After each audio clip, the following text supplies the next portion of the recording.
Good day. Welcome to the Full Scottish at Broadcasting Scotland. Today, the 14th of July. Today we've got with us Kenny McBride over there. He has been on Broadcasting Scotland a couple of times and among other things is interested in the Glasgow Community Food Network, and Dr. Craig Dalzell from the Commonwealth. Hello, good to be back. Hi guys. Hello. So today we will be discussing things where I hope that we can get through the first couple of points quickly and smoothly and as unbitterly as possible. Let's talk about the Tory leadership and the struggle for the number one spot.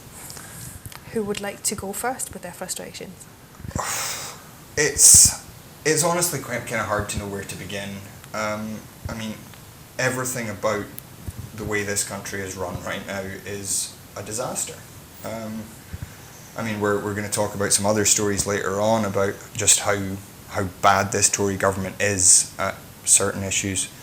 But the thought that Boris Johnson is going to be our Prime Minister in, about a week is just horrifying. I mean, he's clearly out of his depth. He clearly is not fit for the job. I mean, he's an inveterate liar. Or at least has no clue what he's talking about most of the time. He's just fundamentally dishonest, disreputable, and totally unfit for leadership. And I cannot for the life of me understand why even Tory voters, who you have this idea that the Tories are kind of the pragmatic party. They're not idealists. They just want to get their business done. And I can't imagine how any of them see Boris Johnson as a suitable leader for the country. He just lowers the esteem of Britain in the world as if it wasn't low enough already.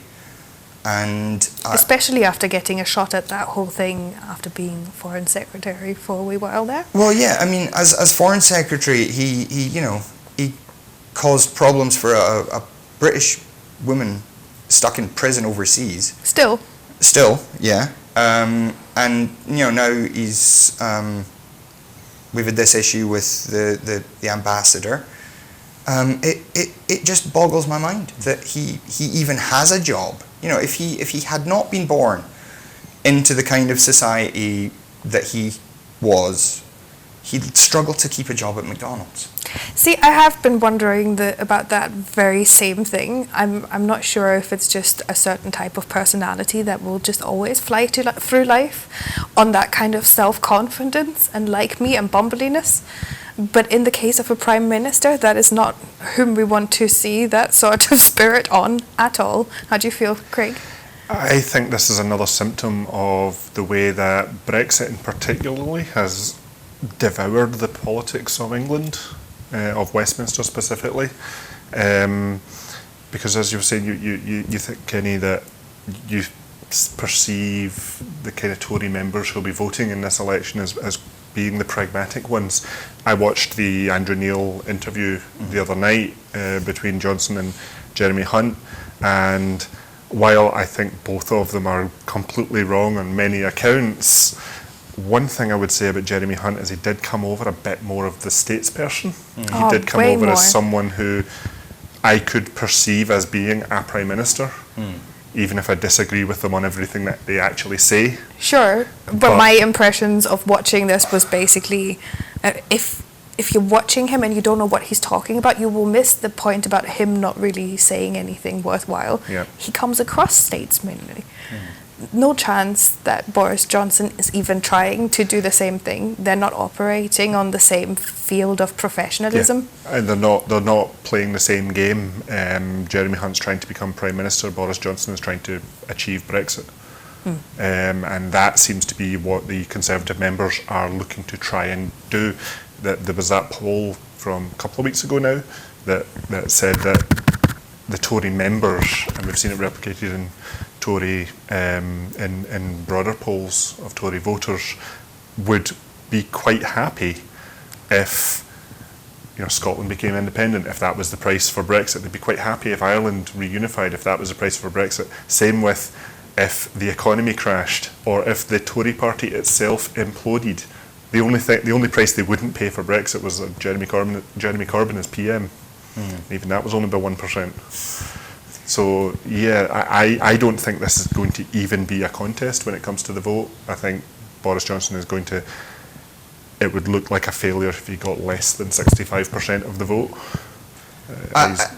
I think you're right about the election itself and what the Tory electors want.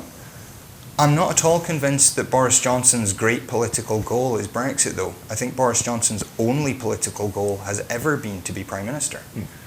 I mean, for a long time, there was stories of this very intense rivalry between him and Cameron. Yeah. And that he kind of felt that Cameron had usurped his rightful place. And I just think Boris Johnson, he strikes me as someone who is completely amoral. It's not, I mean, Jeremy Hunt, like you say, I disagree with virtually everything he believes in, but at least I trust him to actually want to do the things that he believes in. At least he believes At least he believes in something. And you can kind of then make an argument. You can kind of have a debate, and you might not win every point, but you can at least have some rational discussion with him or with people who support him. With Boris Johnson, I think it's absolutely just, I want power. I want all the power. I want the top job. I want to be able to tell the oiks what to do. And that is a really disturbing thing for a politician to want. I mean, every politician wants power. I think that's kind of an unavoidable part of the job. But to just want power, most politicians want power so that they can do something, or at least that's why they get into it. Yeah. With Boris Johnson, it seems to me like he got into politics just because he wanted power, and has done whatever it's taken to get that power. I mean, even supporting Brexit itself.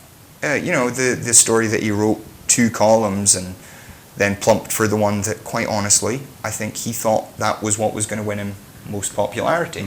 He wanted to be on the winning side. It wasn't that he'd had a careful thought about the pros and cons of each of remain and leave. It was just more people want to leave. The people that support me, the people that vote in the Tory party, people that could make me leader of the party, are predominantly Brexiteers, so that's the way I'm going to go. Yes, I think there's a clear danger about opportunism.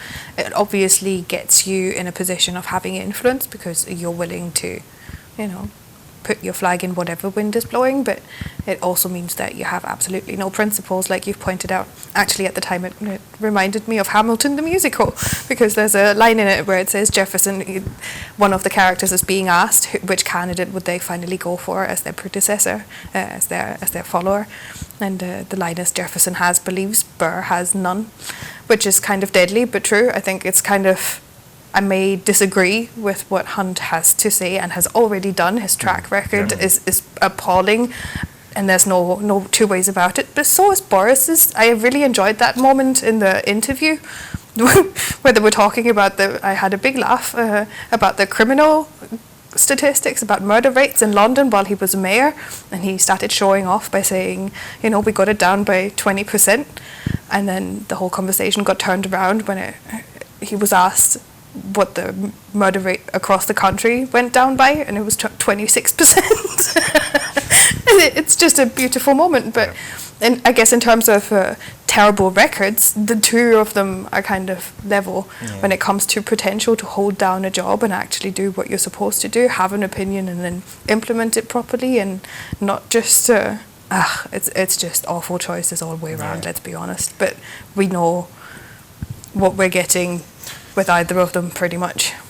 I think that interview, I mean, I didn't watch the whole thing. I can't bear Andrew Neil, never mind him facing Boris Johnson. It was shockingly good. But I did see that clip of them talking about the GATT treaty and just the absolute incompetence of saying, oh well, I stand by paragraph 5B, I think that says everything we need. And Andrew Neil says, well, what about paragraph 5C? I've not read it. It was a really interesting point for him to bring up, because as soon as he got asked about the specifics, Johnson had been the one who had brought up the specific, like, number of the clause and so on, and then once he got asked about the statistics, he was flustered. What was quite interesting though is after that interview aired, I saw one expert on WTO rules who pointed out that both Boris Johnson and Andrew Neil were kind of wrong on that point, which I think kind of sums up the UK's problem with this altogether, is that no one in the UK actually understands how international trade works, because we haven't had to, because we're part of the EU. They deal with all that. And there's just been no planning and no build-up of skills or competence ahead of that moment. Interesting little challenge for Scottish independence in that respect, in that, we might mock the incompetence of Britain dealing with these kind of negotiations at the moment. Remember that Scotland doesn't do these negotiations either, so we need to upskill ourselves very quickly, because we might need them pretty soon. It does sound like you're going to need more immigrants. Well, we can only hope about the prospects for independence. I mean, one of the factors in this election has been who can be the most dictatorial about Scotland, who can slap down the Nats the hardest. And it's quite interesting, especially the Scotland aspect of this, because when we talk about Scotland and the Tories, then there's been a very interesting development between Ruth Davidson's statements about Boris Johnson and the official Scottish Tories party line on this. Maybe you want to discuss that. Yeah, I mean, well, it just, I think, shows up a little bit how weak Ruth Davidson actually is. She has come out for every candidate except Boris Johnson so far, just about, I think.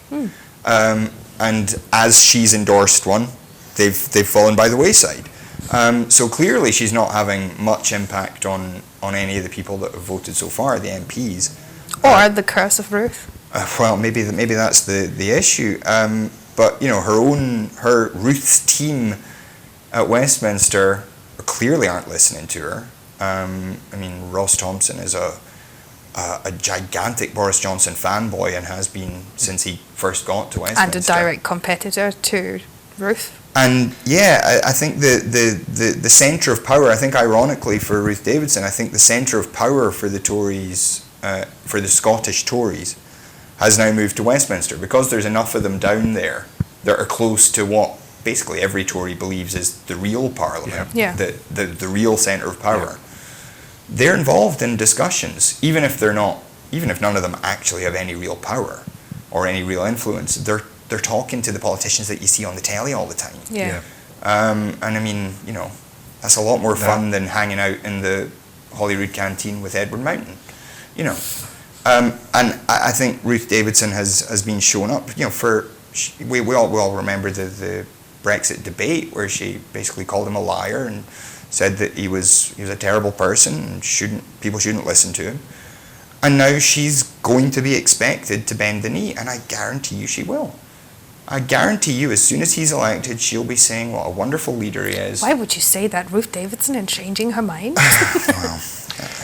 And don't forget David Mundell in all this as well, because he's been actually by Ruth Davidson's side for a lot of this, and neither of them like Boris Johnson.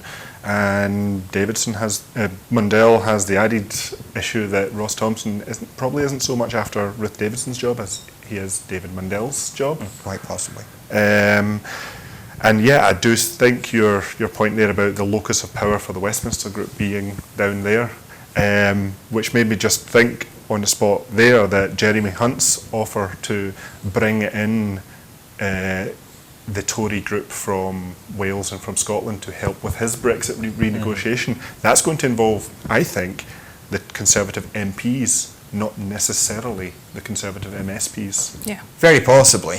I mean, if that were to happen, I think it's shameful to say, we're going to bring in the nations and regions, but it's not. I mean, the Tories are a minority party here. The Tories are a minority party in Wales. They have no mandate to represent Scotland or Wales's interests. They are... No, Northern Ireland. Yeah, well, I mean, that's a whole separate issue. Nobody's representing Northern Ireland's issues at the moment. Exactly. And, you know, I'm honestly almost just at the point of despair now, because everything about them, everything about the way the Tories run this country, everything about the way they run their own party, everything about the way they've done Brexit, everything they do at the moment is either incompetent or evil or both. And it's... I'm kind of at a loss. I don't know. Okay, on that cheerful note, let's discuss the implications for Scotland, because we know that there will be severe implications with either. There have been statements from either candidate when it comes to Scottish independence. Also, our policies are clearly tied to the UK at the minute. What are the implications for Scotland with each of these candidates? What do you think is coming down the pipe? I think they would quite like for the Scotland problem to go away. And they have to talk tough to Scotland, because neither of them can afford in the election period to be the softer candidate. I don't think either of them consider Scotland to be relevant beyond that, to be really fair. But neither of them are going to back down. There's no gain for them to soften their stance, and Scotland is unlikely to be in a position where it will exert leverage over a Conservative government. Yeah. I can imagine a situation of the SNP propping up a Labour government and extracting a referendum as a price for that. I can't see that happening as part of a Conservative government. I can't see the SNP propping up the Tories anyway, but I can't see them having enough leverage under any mechanism to be able to extract that as a price. The reason a referendum happened in 2014 was nobody believed that it would be possible to get anywhere near a yes vote. Yeah. That assumption can't happen again. No, and clearly, I mean, there's obviously a fear of that, because if they believed they could win, I think they would allow it now. They would go for it now, because they could then say, right, that is it, and we are going to put some clause into Edinburgh Agreement Mark II that you can't hold another one for X number of years, or they can, have their new act of union or whatever they want. I could see that happening if they thought they could win, but I think they know that they can't. And that's why they are going to block it and block it and block it and block it until the people of Scotland get tired of the SNP in government, and then the issue will be gone for maybe forever. Yeah. I'm at the point now where I feel like if the Scottish government can't find some way to apply some really significant pressure very soon, we're in a very real danger of losing the chance to at least hold a referendum on it. There may be other methods, which I know Interesting that you bring that up. There was a story going around, was it Angus MacNeil, who suggested...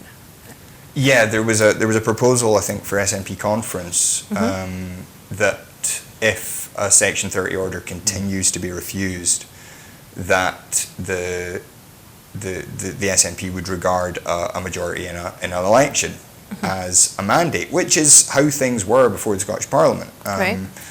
I mean, I don't think you were in the country back then, but yeah, back in the 80s and the early 90s, it was Margaret Thatcher who said all the SNP needs to do is win a majority of seats at Westminster. Yeah, interestingly, this suggestion though was begin. rejected for discussion at this next upcoming conference, which is a interesting move.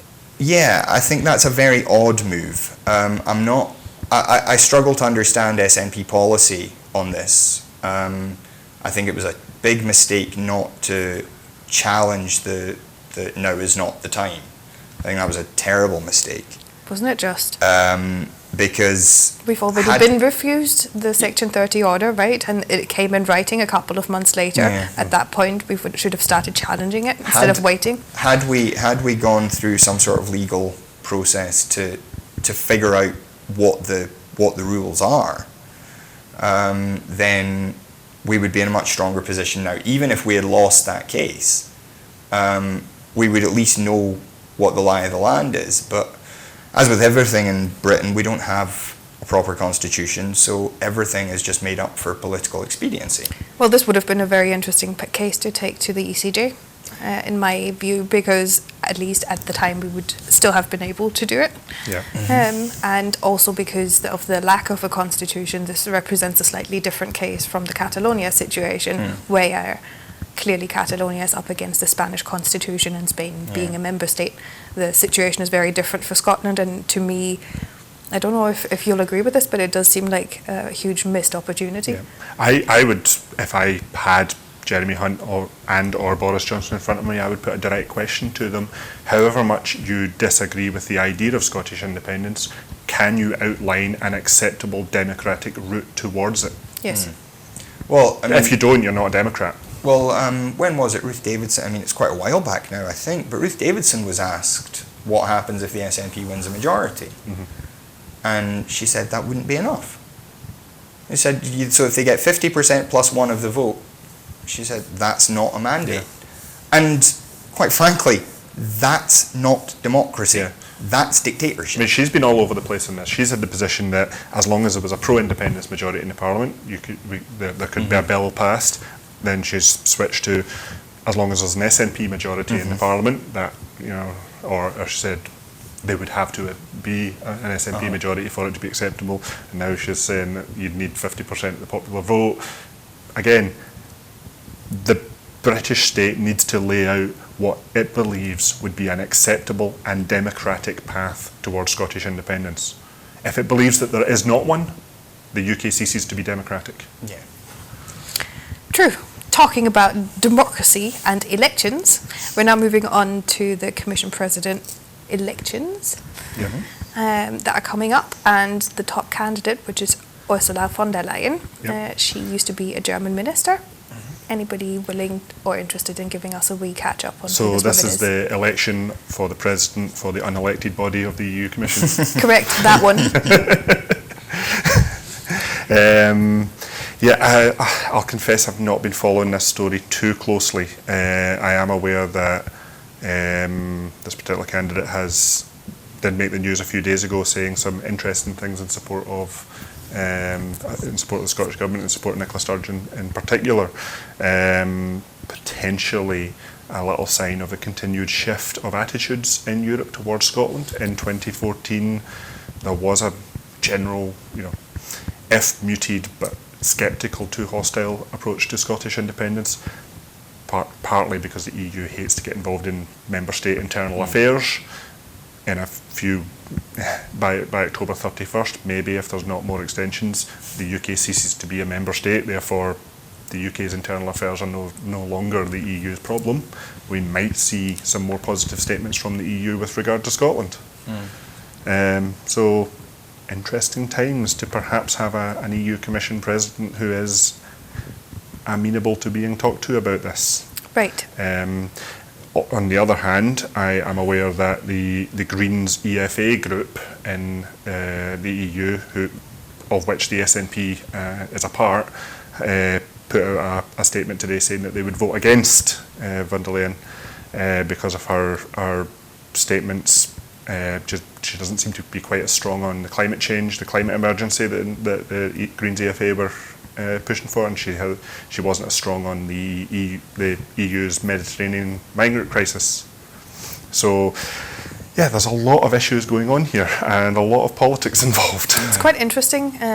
This lady was the women and children social kind of minister in Germany for quite some time, and has campaigned on different interesting issues when it comes to that. But she's best known for being the defence minister. And has quite the track record there too. Out of all the German parties, there's not a single one that supports her candidacy or her presidentship. So from the place where she comes from and the political environment in which she has acted so far, there is absolutely no party that will support her. Yeah, I thought that was really interesting. I mean, you expect, AfD to say everyone else is terrible and they're all evil and they hate Germany and blah blah blah, which is what you expect from them. The SPD you can expect to be a bit negative. But even Manfred Weber of the CDU, her own party, said that it would be, what was it? She said something like it would be a terrible mistake for democracy, or something, or it was a bad day for democracy. And you think, well, if somebody in your own party is saying that on the international stage, then there's maybe a problem. And Germany actually abstained from the vote in the council to nominate her, which is I believe the first time a country has ever done that. Failed to vote for their nominee, which is pretty extraordinary. So it does seem like there's going to be a big battle if she's going to get over the line. She does need an absolute majority in the parliament, and it seems like that might not be as easy as just some people would be hoping, as I'm sure she's hoping. And then, of course, if she doesn't win, we have to go through the whole process again, and it just slows down the process of the EU actually getting any business done for the next few months, which I think is probably the last thing that the EU needs right now, when it's got to wrap up Brexit, Absolutely. Get on with dealing with the climate emergency, get on with dealing with the migrant crisis, get on with dealing with everything else that the EU does. I mean, Brexit has shoved a lot of the actually relevant issues for the EU into a place where the EU doesn't want to be. It's holding up business on a lot of levels. And from that point of view, I'm sure that not only have they already said that we don't want to negotiate a deal again, they already did all the work for the UK and got it to where it is at the minute, but also there's actual issues to get on with now. And having considered that the British exit from the EU was said to have a massive impact, we don't see like an exodus of countries going, we're leaving. There's a lot of people shouting about we would like to leave as well, but it's been some muted shouting more recently about this precise issue. The EU isn't yet breaking up as far as we can tell. But one of the issues that they are still dealing with, and where the EU really needs a proper stance, which is why the European Greens stance is understandable, is the migrant crisis. From what I understand, Mrs. von der Leyen has basically said that she wishes to deal with the migrant crisis in the countries that the people originate from, and that it shouldn't be so involved with us here, which is a very convenient stance to take when, you just consider that that's the only solution, but people who are already on their way from there to here still need places to come, still need the security to secure a lifestyle that keeps them alive, and makes it necessary. Well, it's all very well saying, we need to deal with the problems that these refugees have at home, but, in at least a few cases, there are plenty of European soldiers in those countries right now causing problems, and European planes flying over them dropping bombs. If you really want to stop, refugees coming to your country, then maybe stop bombing their houses and their hospitals. That's a good start, I find. And even once folk have left, the journey, crossing continents on foot is a daunting one. I would like folk involved in this to try it. Try walking from Syria to Germany. You don't cross the Mediterranean in a leaking dinghy just to get better unemployment benefits in Britain. Yeah. The thought of taking on that exodus requires, I've seen people say, this is all pull factors, people coming to Europe because of better conditions, better benefits, and what. No. People do this journey because they're fleeing from something, not because they're trying to get somewhere. Yeah, not because they're having like an extended walking holiday. Yeah. I mean, there are problems all over the world, and until we achieve world peace and absolute, abolition of poverty, there are always going to be people who seek a better life by hook or by crook.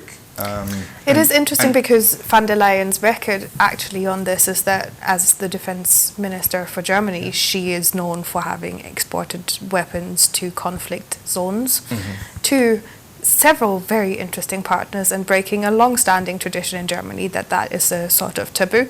You don't get involved in that kind of thing. And bear in mind that what's starting to happen and what will become increasingly acute as a problem is the climate emergency. You know, there are folk who are leaving because the climate in their country is breaking down, and whether that is affecting them directly in the terms of droughts and failed harvests and whatnot, or whether those impacts are causing civil wars. The root of the Syrian civil war is probably climate related. As at least one factor. We're going to see more of that. What is going to happen when sea level starts to rise and suddenly countries like Bangladesh become untenable, and people, hundreds of millions of people, need to leave? Or I mean, the Maldives will cease to exist. The sea level doesn't need to rise by much, and that's an entire country that has to go somewhere else. Right. So from that point of view, we really do need to speak not about the origin countries, this is a global issue, but about how we handle refugees and migrants that are at our borders. It's not pull factors, it's push factors that we need to think about. And as they say, you know, well, we need to deal with these issues in country. What they mean is we need to put up a wall further away. We can't just try and fight them off at the border. We have to push them further back. And those are, as you say, pull factors is an almost nonsense term. If there's no water in your country, and there's no food in your country, and there's no jobs in your country, and there's an awful lot of, you know, either civil war or international conflict, whatever it is, then you want to leave. And the greatest irony is that it's usually the best people, the people that do have some education and some resources, that leave first.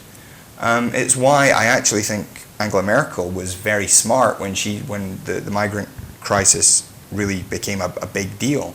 And she said, well, we'll take 1 million people, on the assumption that probably amongst that were people who could actually contribute to the German economy. Absolutely, and that move is sort of still cynical. I mean, it was great for the refugees that needed to come and stay with us at the time. Germany has since seen the benefits, it's seen the dividends of having extended a welcome to these people.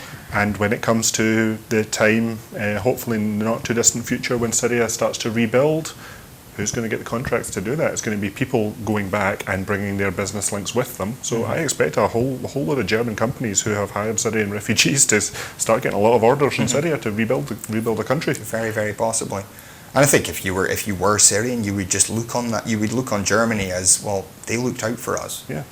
They, you know, completely, but in the context of Europe, it was an even more cynical move because Germany actually made a smart economic move on top of the whole humanitarian thing. It wasn't popular for Merkel at first. No, and it still isn't. It's still a huge issue of contention within the European Union and comes up again and again. It has forced countries into a position that was uncomfortable. If it was uncomfortable for Germany, and it was never a given that Angela Merkel would extend this welcome to refugees, then the rest of Europe was kind of just shocked into it. This is what's happening now. And that is, unfortunately, while I completely am proud to have a little part in seeing Germany's history kind of play out in a different way for the future, I completely recognise that it wasn't a democratically good move, and that it really put a lot of pressure on a European Union that is already struggling with turn to the right and has had the opportunity to do even more so because of this. Although, just to go back to something we were saying a little bit earlier, the kind of anti-EU sentiment and even the hard right to a certain extent has actually become a lot more muted since the Brexit vote. I mean, even Marine Le Pen is now saying, well, no, we don't want to leave the EU, we just want to, you know, fix it a little bit, you know. And that's an enormous turnaround for someone like her. So, in some senses, I think Brexit, in that way, is going to be good for the EU in that it's shown people leaving is not easy. Yes. But on the refugee issue, I think Germany took a great lead and did kind of shame some other countries into doing more. But again, you know, so much bandwidth is being taken up with Brexit. That it's difficult to give it the attention that it needs. And Britain, of course, is involved in a lot of the conflicts and a lot of the problems that that have led to some of these refugees? It seems to be an issue, this refugee issue, that is quite close to quite a lot of Germans' hearts. I'm wondering if you guys want to discuss a little bit about Carola Rakete, the captain of the boat, the Sea-Watch 3. She got detained, and it was based on picking up 53 refugees off the Libyan coast. Within 14 days, several countries had offered to take these refugees, and the boat was kept from docking in Italy for that time being. The day after that, on the 15th day, she decided that she was docking the boat. The countries had already agreed to take all the people on it, but the paperwork hadn't been issued, so she landed the boat and subsequently got arrested and charged in an Italian court, but has been pardoned as far as we understand, and there's no further charges coming down with that. So these refugee issues are becoming quite contentious. Maybe as a wee personal anecdote, my father in Germany, who is a very, very close person to me, we've been having conversations via phone for years and years, because obviously I stay in the UK, and he's been speaking to me since about 12 years about Lampedusa, the very same island where this woman got arrested. My father's a sculptor, and he designed a sculpture that the first time that I saw it, I basically broke down into tears. It's an upturned end of a boat sitting on the surface that it's sitting, and next to it is an arm extending from below the surface, holding a baby above the surface. So this has actually been much better reported in Germany. People have much greater awareness of the European context that they're staying in, the refugees that they're dealing with. So again, with British politics the way it is, the only reason we get to see these stories here is when folk like Jeremy Hunt and Boris Johnson can make political points out of how hardline they're being and how few people they will allow into Britain, how they're going to continue the UK's policy of bringing net immigration down below 100,000 or however hard they're going to push that. Well, thank God for Broadcasting Scotland. We're quite happy to talk about these issues. So yeah, with this story, I mean, there are people on the ground or on the waves, as it were, who are seeing the problem right in front of them and dealing with it as it should be, not as a statistic of numbers moving around from one country to another, but as people in trouble, people who need help. And it's great that there are people out there who are still willing to do that. Wish there were more of them. What we know of the people that were on this boat, the EU so far wants them to return back to Libya. So we can see that the bandwidth that is being taken up by Brexit is bandwidth that we're not spending talking about these humanitarian issues.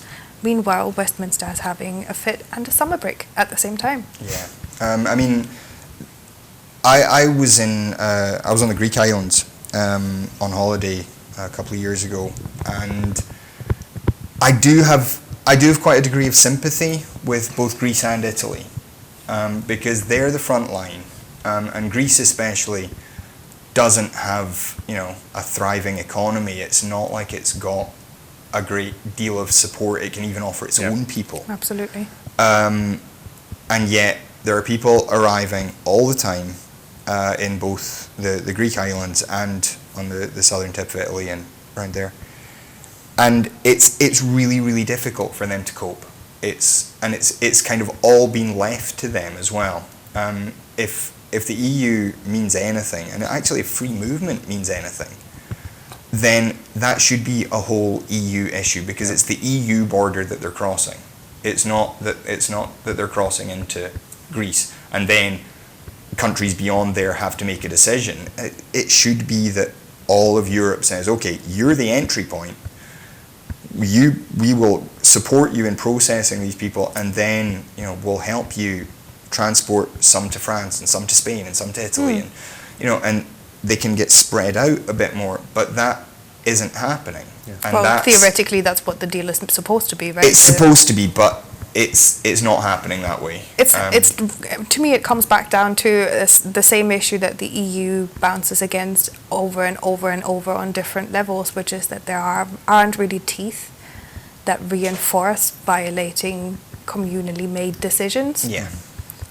And without the teeth, without an actual mechanism. Again, this is where Brexit is kind of, I think it's still scaring people. It's making more obvious that there needs to be a mechanism. Yeah, I mean, I expect that once Brexit is done and dusted, assuming it ever is, that the EU may very well start to reform in that direction. It does seem like, I mean, there's, you go back, I'm a great fan of Yes Minister and Yes Prime Minister.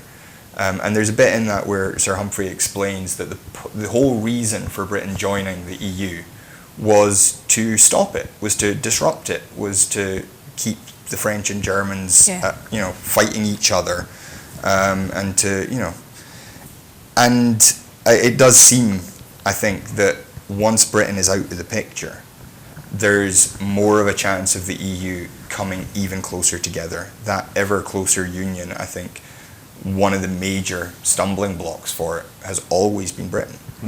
That's been Britain's foreign policy, is be in there but not all the way in. And the German term for it is that Britain always wants the extra sausage, which tells you both a lot about Britain and about Germany. I've never heard that one. But yeah, I think that there's a very good chance that the EU is going to become operate much more like a country than a sort of loose confederation that it is now. And in that situation, things just get worse for us as well. Things just get worse for Britain at that point, because you're then going to have this gigantic, the most powerful bloc in the world. We've actually seen this already happening with the Brexit negotiations and Britain's attempts to individually negotiate with EU countries, and them all showing one united front saying, no, we're not negotiating individually, this is negotiations through the European Parliament and then sanctioned by the Commission. The whole problem is that Britain cannot conceive of itself as less than the most important country in the world. And I think, honestly, in that sense, Boris Johnson is the ideal leader for Britain to do Brexit, because he can't walk into a room without thinking he's the most important person in it. So, it's all a bit of a mess, and the whole migrant crisis. I mean, it's just, I don't know how any politician, I can understand kind of saying, well, we don't have the money, or we literally don't have homes to put these people in. I could understand that if it were true, but it's not. I don't understand how they're able to look at, images like that.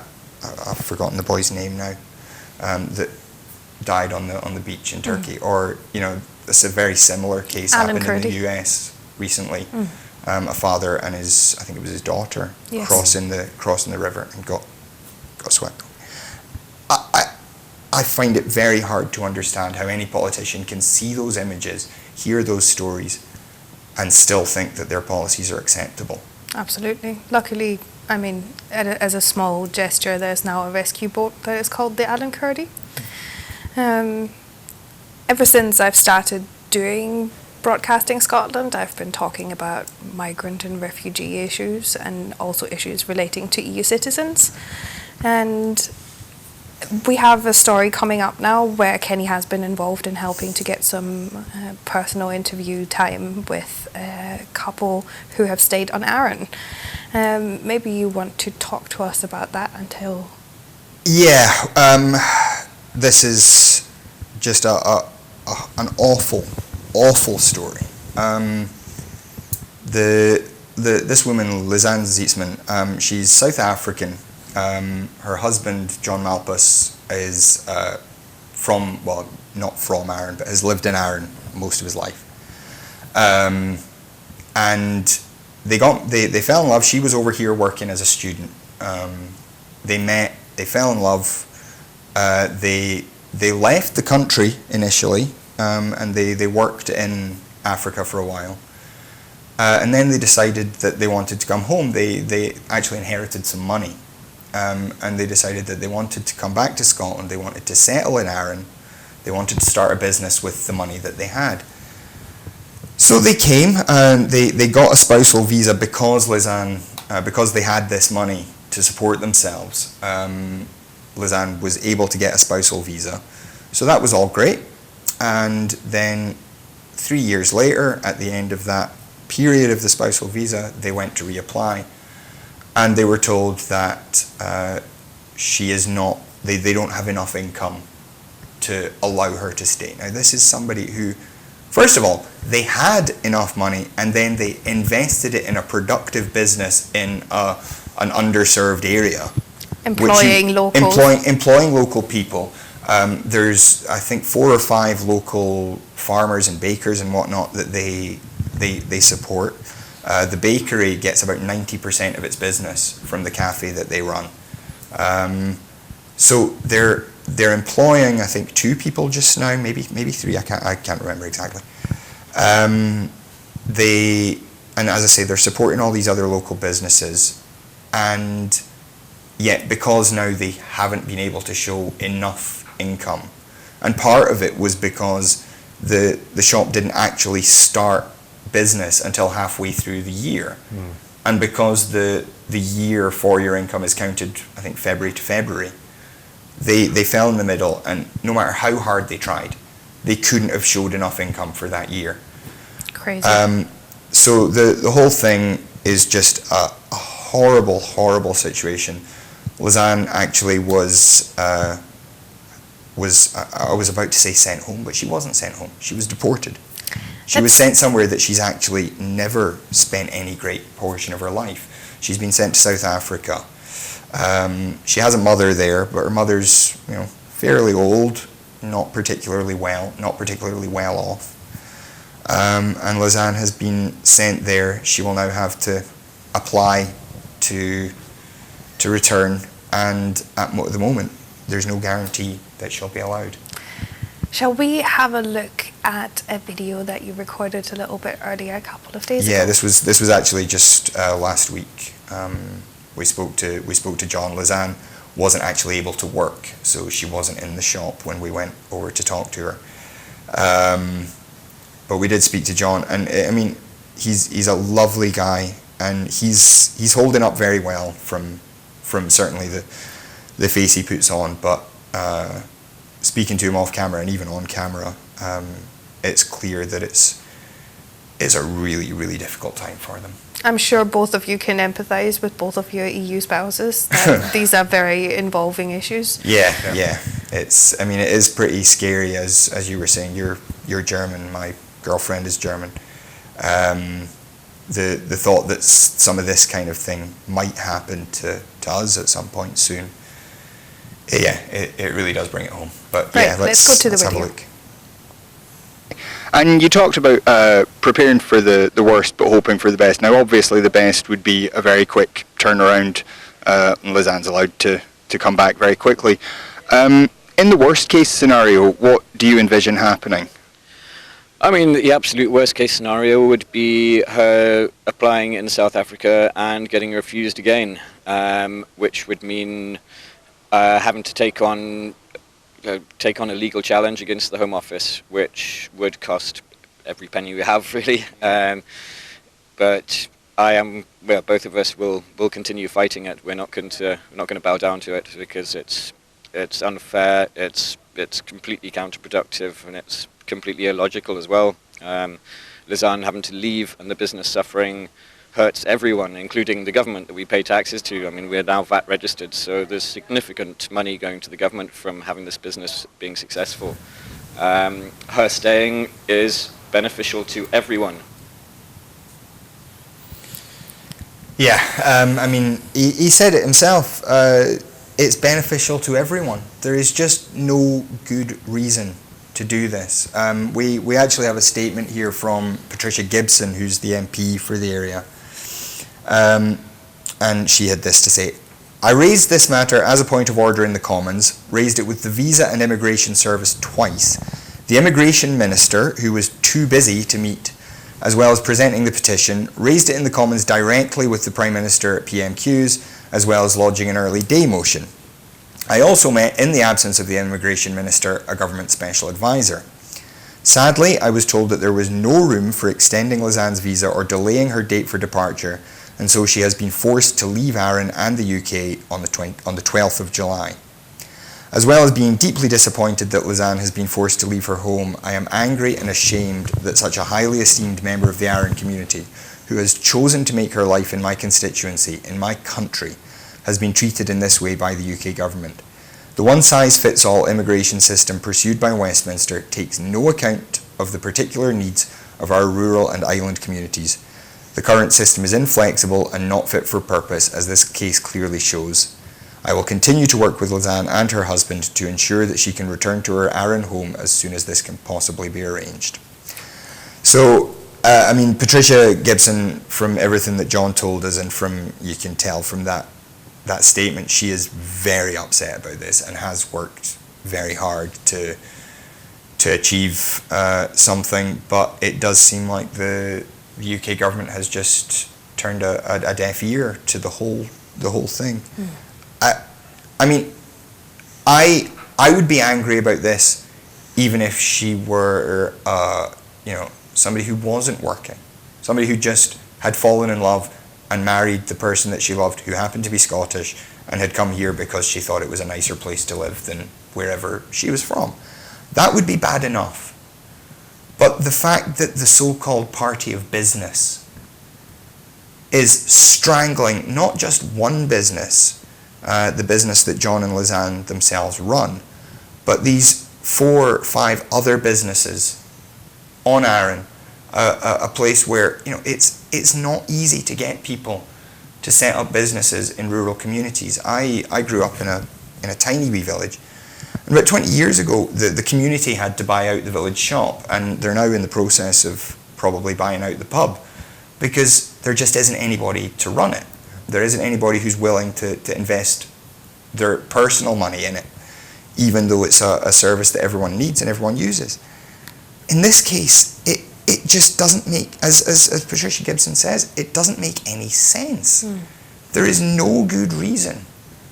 If they had not spent the money on building a business, there's every chance she would have been able to stay because they would still have enough cash in the bank. Right. And that, I think, is maybe the most despicable and most stupid thing about it. It's like I said earlier, this Tory government seems to me either evil or incompetent or both. And in this case, I think it's both.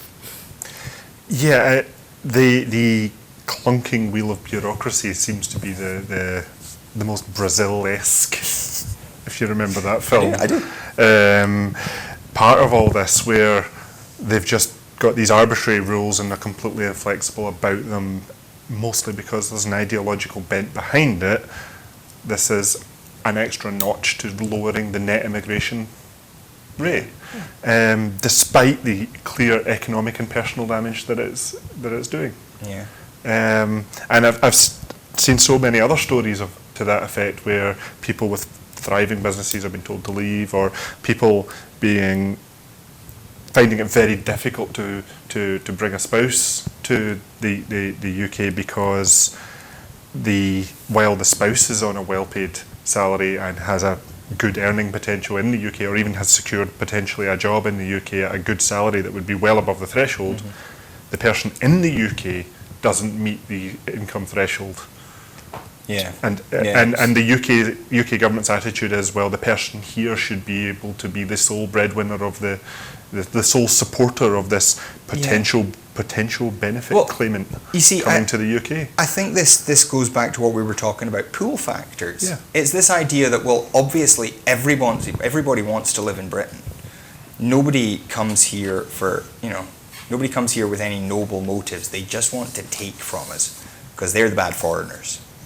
And that, I think, is where that comes from. There's no appreciation of the idea, let alone the fact, that immigrants can be a good thing for the country. Absolutely. And to be honest, as an immigrant myself, I have to say, maybe the European citizens that are already in the country may have a slightly better but no less limbo-esque state to look forward to EU migrants that come to the UK afterwards, if there's still anybody interested at all, will have to face the same conditions as other third country nationals, according to the UK.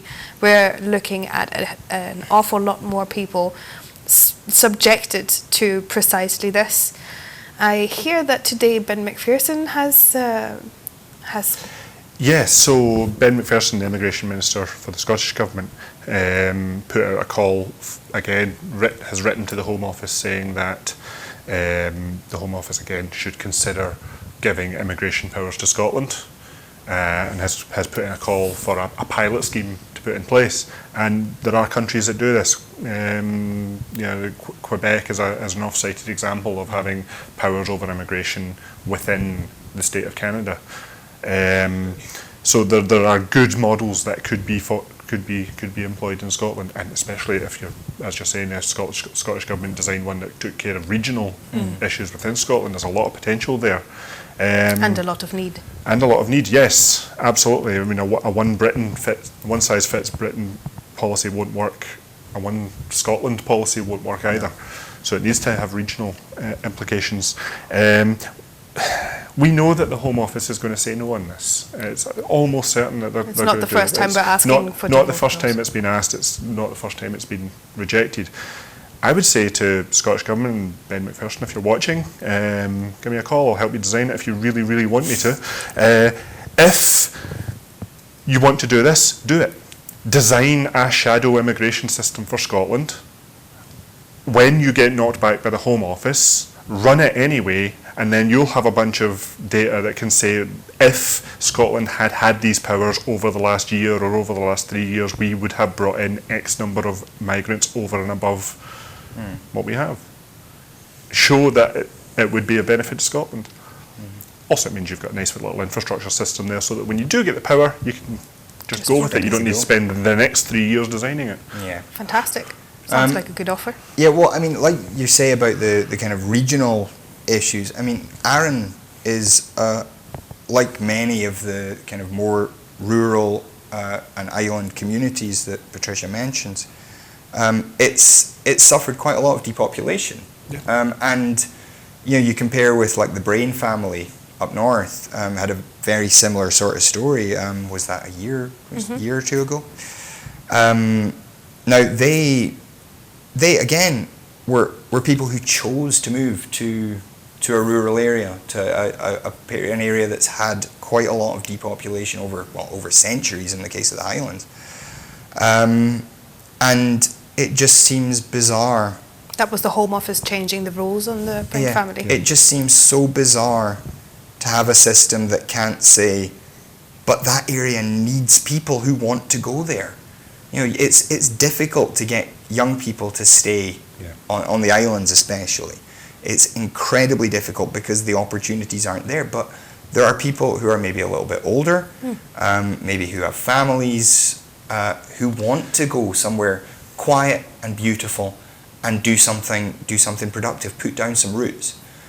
And it boggles my mind that there are politicians who can look at a situation like this and, first of all, not have the time to meet the MP to talk about it, not even have the guts to stand behind their own policy in that way, but to not be able to say, oh, well, this obviously doesn't make sense. This is not what this rule was set up for. The rule was created to stop people coming in and undercutting our wages and, something that is completely preventable by whatever government is in power at the time. Yeah. You are able to set the minimum wage, so don't ever use it as an argument. Exactly, and taking away British jobs from British workers, which they're not. No. They have created jobs for British workers. Even the statistics as a whole, more than a third of migrants to the UK set up a business, and on average those businesses employ 2 people. So,